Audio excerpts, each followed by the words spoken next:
Appellate division আগে যে judgement দিয়েছিলেন যে তত্ত্বাবধায়ক সরকার বাতিল বাই মেজরিটি, সেই রায়টা ওনারা সর্বসম্মতিক্রমে সেই রায়টাকে বাতিল করেছেন। এবং বাতিল করার পরে আমরা কোর্টে ওই দিন সাবমিশনে বলেছিলাম আমাদের একটা লিগ্যাল প্রিন্সিপাল আছে, ডক্ট্রিন যেটাকে বলে অ্যাপ্লিকেবিলিটি অফ ল। সুপ্রিম কোর্টের judgment is also a judgment made law under Article 111 of the Constitution. The law is always prospective unless it is given retrospective effect. Judgment is always retrospective unless it is given prospective effect.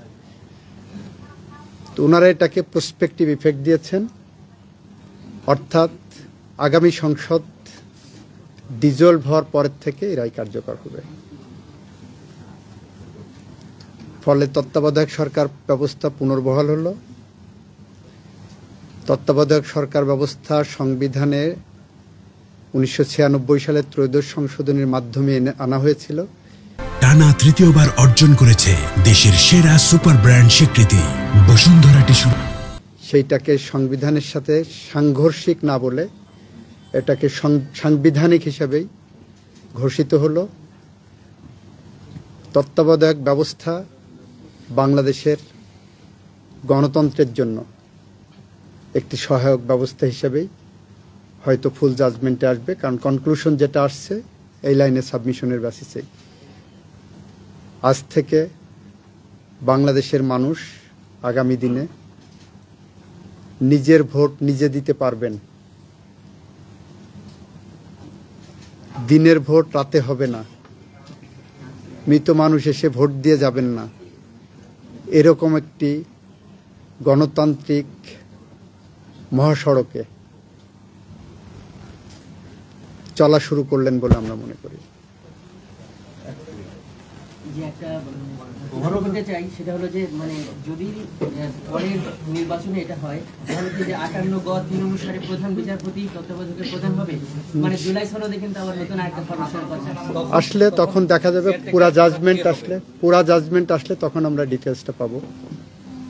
তার পঞ্চদশ সংশোধনীতে তত্ত্বাবধায়ককে সাংবিধানিক নীতিতে বাতিল করা হয়েছে। এই পঞ্চদশ সংশোধনীর মামলা এখনো পেন্ডিং আছে আপনার আগে।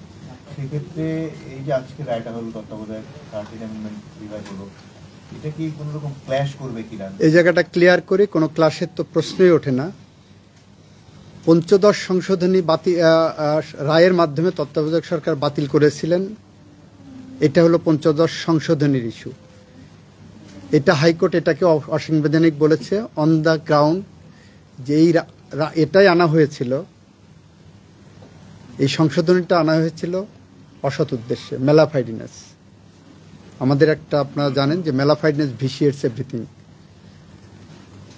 ওই রায়টা হাইকোর্ট যেটা দিয়েছেন সেই পার্টটা অ্যাপেলেট ডিভিশনে চ্যালেঞ্জ হয়নি, নাম্বার 1। নাম্বার 2, যদি চ্যালেঞ্জ হয়ও অ্যাপেলেট ডিভিশন বিবেচনা করতে গেলে এই রায়টাকে সবসময় সুপারসিড করবে। This is a review judgment, রিভিউয়ের লিভ গ্রান্ট করে আপিল হয়েছে।